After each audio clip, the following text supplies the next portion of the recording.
Hello बच्चों, मैं लखन सैनी राजस्थान सरकार और वेदांता के CSR इनिशिएटिव ई कक्षा में आप सबका स्वागत करता हूं, जिसके टेक्निकल पार्टनर हैं मिशन ज्ञान।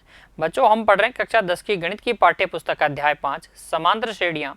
भाग 4 के अंतर्गत हमने चर्चा की थी समांतर श्रेणी के nवें पद पर आधारित हमारी पाठ्य पुस्तक की उदाहरण संख्या 3 से 7 तक की। बच्चों, आज भाग 5 में हम चर्चा करेंगे समांतर श्रेणी के nवें पद पर आधारित हमारी पाठ्य पुस्तक के उदाहरण संख्या 8 से 10 तक की। देखिए, उदाहरण संख्या 8 में हमसे कहा गया है, उदाहरण संख्या 8 में क्या कहा गया है, AP 10, 7, 4 और अंतिम पद इसका कितना है -62।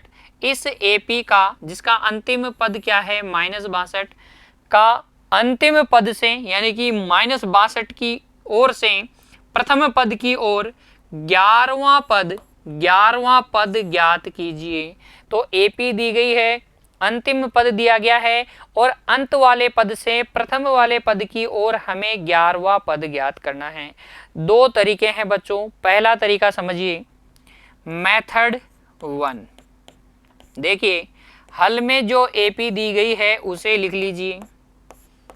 AP जो दी गई है वो है 10, 7, 4 और अंतिम पद है इसका -62। AP को देखकर हम क्या क्या लिख सकते हैं, प्रथम पद लिख सकते हैं, सार्वंतर लिख सकते हैं और अंतिम पद लिख सकते हैं। तो देखिए यहाँ बच्चों प्रथम पद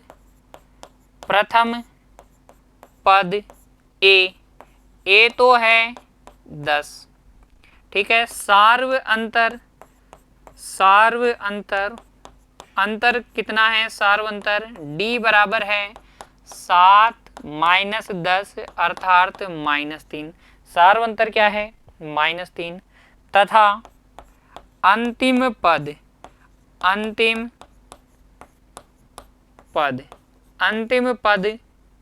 L कितना है, वो है -62। हमें ज्ञात करना है अंत से 11वां पद। तो जब भी आपको अंत से पद ज्ञात करना हो बच्चों, आपको पता होना चाहिए AP में कितने पद है। क्यों, यहाँ समझिए, अगर किसी पंक्ति में हम इस तरीके से कुछ व्यक्तियों 3, 4, 5, 6, 7, 8, 9 व्यक्तियों को खड़ा कर देते हैं। मान लेते हैं 9 व्यक्ति खड़े हैं। कुल कितने व्यक्ति खड़े हैं, 9।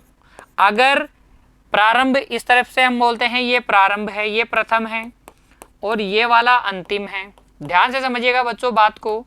कुल व्यक्ति कितने हैं, 9। ये वाला जो है, ये वाला व्यक्ति प्रथम व्यक्ति है और ये वाला अंतिम व्यक्ति है।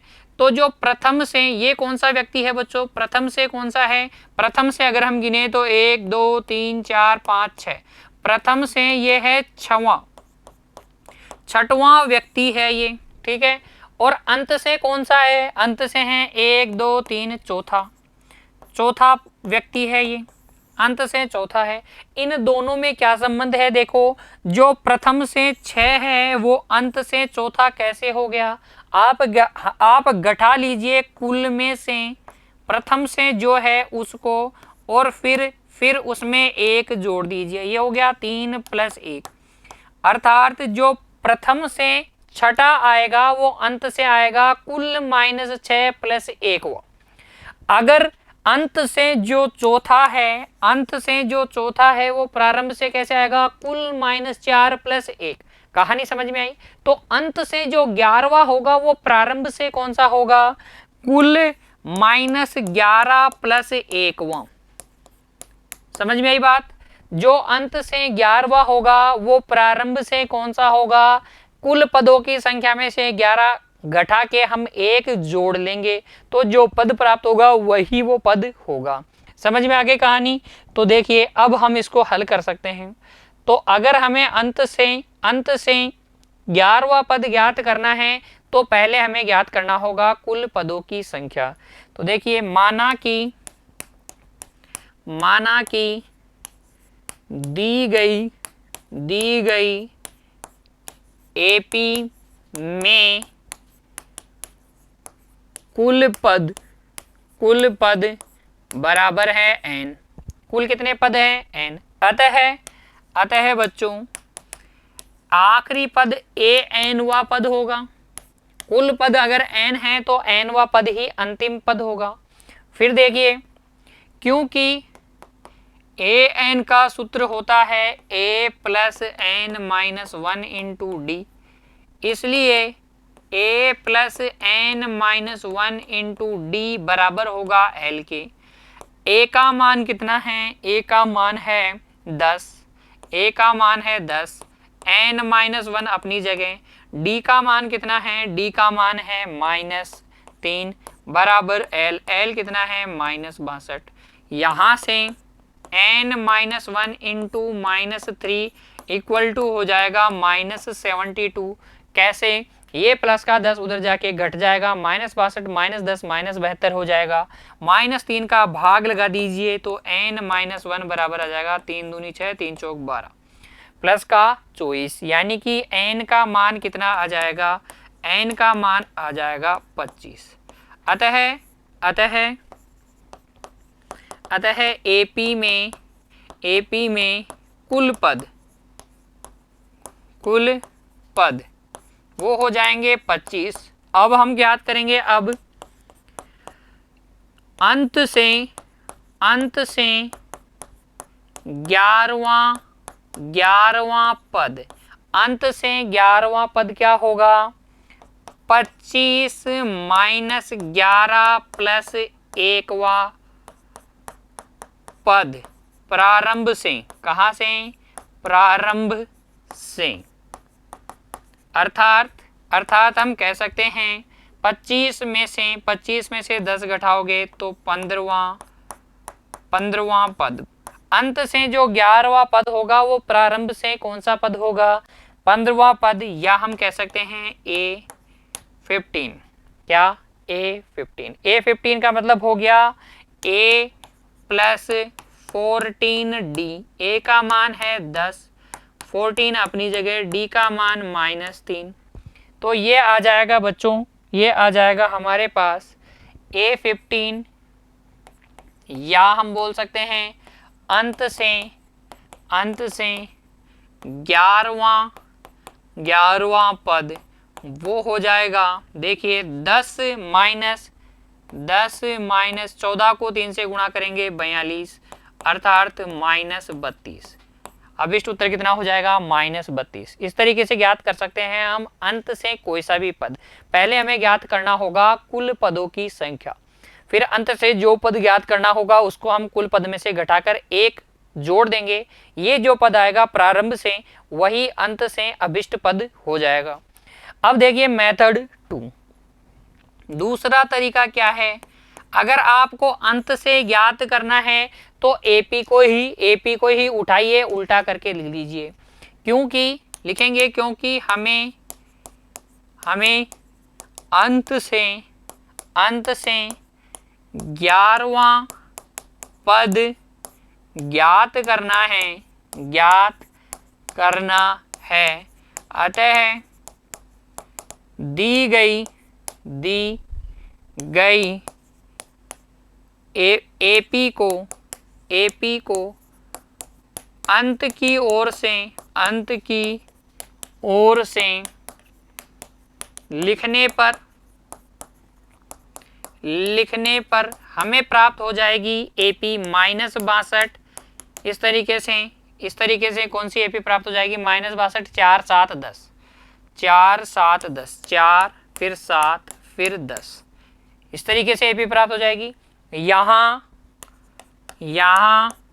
प्रथम पद अब क्या हो जाएगा?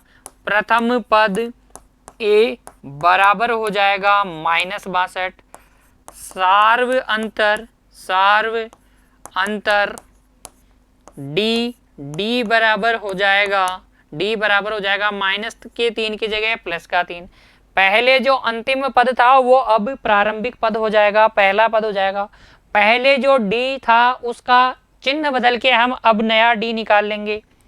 अतः 11वां पद A11 वो हो जाएगा A प्लस 10D। A कितना है? -62, 10D कितना है? 3, तो -62 प्लस 30 हो जाएगा -32। वापस से क्या आया, -32 पहले आया था, वापस से भी -32 आ गया। तो ये दूसरा तरीका हो गया। एक और तरीका बताते हैं बच्चों, देखिए मेथड 3 इसी के लिए। आप लगा दीजिए सूत्र। देखिए क्योंकि एपी का अंत से एनवा पद, अंत से एनवे पद का सूत्र होता है L minus N minus 1 into D. L minus N minus 1 into D. L क्या है, L है -62, माइनस अपनी जगह, n की जगह 11, -1, d की जगह -3। ये हो जाएगा -62 प्लस 30। देखिए माइनस माइनस प्लस हो जाएगा, 10 बचेगा, 10 को 3 से गुणा करेंगे 30, अर्थात -32। तो जाहिर से आप ये सूत्र लगा के कीजिए। एपी को पलट के लिख लीजिए, अंत की ओर से लिख कर कीजिए, या फिर ये वाला कंसेप्ट लगाइए कि जो कुल पद होंगे उसमें से 11 घटा के +1 करने पर जो पद आएगा वही हमारा अंत से 11वां पद होगा। तीनों मेथड में से आप कोई सा भी एक जो आपको पसंद आए बच्चों कर लीजिए। उदाहरण संख्या 8 में अब आपको कोई दिक्कत होनी ही नहीं चाहिए। 3 मेथड मैंने आपको बता दिए हैं। अगला उदाहरण देखिए बच्चों, हमारी पाठ्य पुस्तक का उदाहरण संख्या 9।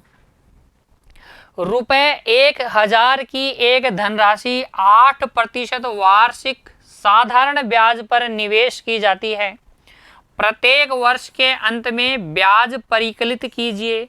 क्या ये ब्याज एक एपी बनाते हैं? हर वर्ष के अंत में, पहले वर्ष के अंत में हमें ब्याज निकालना है, दूसरे वर्ष के अंत में, तीसरे वर्ष के अंत में, इस तरीके से हमें ब्याज निकालना है। फिर ब्याजों की सूची बनानी है, बताना है कि क्या ये ब्याज की जो राशि है वो एपी बनाती है। यदि ऐसा है, एपी बनती है, तो इस तथ्य का प्रयोग करके, एपी का प्रयोग करते हुए 30 वर्षों के अंत में ब्याज परिकलित कीजिए। 30 वर्ष के बाद में कितना साधारण ब्याज मिलेगा वो हमें गणना करनी है। आइए बच्चों देखिए, पहले तो हम लिख लेते हैं हल में, जो मूलधन है उसे, मूलधन कितना निवेश किया है हमने, 1000 रुपए। कितना निवेश किया है, 1000 रुपए। ब्याज की दर, साधारण ब्याज की दर कितनी है, ब्याज की दर है 8%। कितनी है बच्चों, 8%। हमें निकालना है प्रत्येक वर्ष के अंत में साधारण ब्याज, क्योंकि साधारण ब्याज क्या होता है बच्चों, साधारण ब्याज होता है मूलधन गुणा समय गुणा दर बटे 100। मूलधन गुणा समय गुणा दर बटे 100। ठीक है, ये होता है साधारण ब्याज का सूत्र। अतः इसलिए प्रथम वर्ष के अंत में साधारण ब्याज वो हो जाएगा, प्रथम वर्ष के अंत में मूलधन है 1000 गुणा समय है 1 वर्ष, 1 साल के अंत में 1 वर्ष, दर है 8% बटे 100। काटिए, 2 जीरो से 2 जीरो कट गया, कितना आ जाएगा बच्चों, 80 रुपए। प्रथम वर्ष के अंत में जो साधारण ब्याज की राशि होगी वो कितनी होगी, 80 रुपए। द्वितीय वर्ष के अंत में साधारण ब्याज, द्वितीय वर्ष के अंत में साधारण ब्याज हो जाएगा मूलधन गुणा समय, 2 वर्ष हो जाएगा। द्वितीय अंत के वर्ष के अंत में दर है 8 बटे 100, 8 दूनी 16, 16 को 10 से गुणा करेंगे, कितना आ जाएगा, 160। 2 वर्ष के अंत में कितना साधारण ब्याज हो जाएगा, 160। तीसरे वर्ष के अंत में साधारण ब्याज, तीसरे वर्ष के अंत में साधारण ब्याज हो जाएगा। अब समय का मान हो गया है 3, दर वही 8, मूलधन वही 1000 बटे 100, तो काट पीट के लिखेंगे तो ये आ जाएगा 240। और इस प्रकार से हम आगामी वर्षों के लिए भी क्या कर सकते हैं, साधारण ब्याज की गणना कर सकते हैं। लिखेंगे बच्चों अब यहां दी गई स्थिति के अनुसार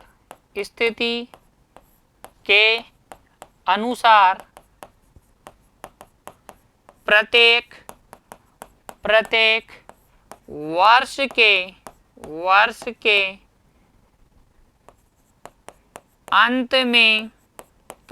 वर्ष के अंत में साधारण ब्याज की सूची पहले वर्ष के अंत में 80, फिर 160, फिर 240, फिर कितना हो जाएगा 80 और 80 160, 160 और 80 240, 240 और 80 320। इस तरीके से जो कि क्या है बच्चों, एक एपी बना रही है। ये जो सूची है वो क्या है, एपी है, तो लिख देंगे जो कि एक एपी है। हमसे पूछा गया था कि क्या ये एपी है, तो हाँ ये एपी है। इसके लिए प्रथम पद और सारवंतर बता दीजिए। जिसका प्रथम पद ए तो है बच्चों 80 तथा सार्व अंतर डी बराबर भी कितना है 80, सार्व अंतर भी कितना है 80। अब हमें इस तथ्य का प्रयोग करके 30 वर्षों के अंत में साधारण ब्याज परिकलित करना है। लिखेंगे अब 30 वर्ष के अंत में साधारण ब्याज, देखिए बच्चों ध्यान से समझिएगा, वो हो जाएगा A30। पहले वर्ष के अंत में A1, दूसरे वर्ष के अंत में A2, A3, A4 इस तरीके से। तो 30 वर्ष के अंत में A30, और A30 क्या होता है, यहाँ से A30 होता है हमारे पास A+29D, A+n-1 इंटू डी। क्यों? क्योंकि हमें पता है समांतर श्रेणी का व्यापक पद an होता है A+n-1 इंटू डी। तो A30 हो जाएगा A+29D। A का मान कितना है 80 +29 इंटू डी का मान भी 80। हल कर लीजिए बच्चों, 8 तिया 24। देखो 80 और 29 80, 30 80 हो गया, 30 गुणा 80 हो जाएगा ये, 30 गुणा 80 करोगे तो 8 तिया 24, 00 2400 रुपये कितना हो जाएगा 30 वर्ष के अंत में जो साधारण ब्याज हो जाएगा वो हो जाएगा 2400 रुपये। तो देखिए उदाहरण संख्या 9 भी आसान है। हमें पता होना चाहिए साधारण ब्याज कैसे परिकलित करते हैं। मूलधन गुणा समय गुणा दर बटे 100। पहले वर्ष, दूसरे वर्ष, तीसरे वर्ष तक निकाल लेंगे, सूची बनाएंगे तो एक एपी प्राप्त होगी जिसका प्रथम पद ए और सार्वंतर डी भी। ए और डी दोनों कितने होंगे 80। इसी एपी के तथ्य को प्रयोग करके हम 30 वर्ष का साधारण ब्याज निकालेंगे। A30 कितना जाएगा A+29D। ठीक है, तो यहाँ से ए और डी का मान रख दीजिए, कितना आ जाएगा 2400। आगे देखते हैं बच्चों हमारी पाठ्य पुस्तक का उदाहरण संख्या 10। फूलों की एक क्यारी की पहली पंक्ति में 23 गुलाब के पौधे हैं। तो पहली जो पंक्ति है उसमें तो हैं 23 गुलाब के पौधे। दूसरी पंक्ति में कितने हैं 21 गुलाब के पौधे, और तीसरी पंक्ति में कितने हैं 19 गुलाब के पौधे, और इस तरीके से इत्यादि। उसकी अंतिम पंक्ति में 5 गुलाब के पौधे हैं। अंत में कितने पौधे हैं 5 पौधे हैं। इस क्यारी में कुल कितनी पंक्तियां हैं? तो अगर आप इन गुलाबों की संख्या की सूची देखें बच्चों तो ये क्या बन रही है एपी बन रही है, और एपी के तथ्य का प्रयोग करके हम पंक्तियों की संख्या निकाल के देंगे इस उदाहरण में। कैसे, देखिए हल में हम लिखेंगे, देखो फूलों की एक क्यारी में गुलाबों की संख्याओं की सूची अगर हम देखें तो ये है 23, 21, 19 इत्यादि करके, और अंतिम पंक्ति में कितने हैं 5। इस सूची को देखो, इसमें से 2 घटा लिया, फिर 2 घटा लिया, और इस तरीके से अंत में कितना आया 5, जो कि क्या है, एक एपी है। तो लिखेंगे जो एक एपी है, जो क्या है बच्चों, एक एपी है। हमें ज्ञात करना है इसके अंदर कितनी पंक्तियां हैं। तो हम लिखेंगे माना कि इस एपी में कुल n पद हैं। कितने हैं, n पद हैं। अतः an हमारे पास क्या हो जाएगा l, वहां से a plus n minus 1 into D बराबर हो जाएगा l, क्योंकि यहाँ देखिए बच्चों a प्रथम पद तो कितना दिया गया है a, अर्थात प्रथम पद कितना है 23, प्रथम पद है 23।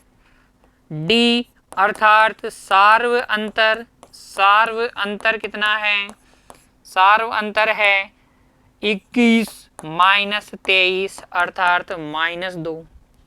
एल अर्थात अंतिम पद हमारे पास है 5, अंतिम पद कितना है 5। इसलिए a का मान 23, n तो हमें ज्ञात करना है, d का मान -2 बराबर में कितना 5। ठीक है, 23 उधर ले जाके घटा दीजिए, तो n minus 1 into -2 equal to आ जाएगा -18। n माइनस 1 का मान आ जाएगा 9, n का मान कितना आ जाएगा बच्चों 10, n का मान कितना आ जाएगा 10। अतः क्या लिखेंगे, अतः पंक्तियों की संख्या लिख देंगे बच्चों। अतः क्यारी में पंक्तियों की संख्या, कितनी पंक्तियां हैं, पंक्तियों की संख्या बराबर है 10। कितनी पंक्तियां हैं, 10 पंक्तियां हैं क्यारी में। ठीक है, इस तरीके से हल कर लेंगे हम उदाहरण संख्या 10 को भी। उम्मीद करता हूं उदाहरण संख्या 8, 9 और 10 अब आपको समझ में आ गई है। तो ये थे बच्चों समांतर श्रेणी के nवें पद पर आधारित विभिन्न प्रकार के प्रश्न। उम्मीद करता हूं आपको सारे प्रश्न अच्छे से समझ में आए हैं। आप इन सभी प्रश्नों की एक बार पुनः प्रैक्टिस करेंगे बच्चों। मिलते हैं अगली कक्षा में, तब तक के लिए खुश रहिए, पढ़ते रहिए। धन्यवाद बच्चों।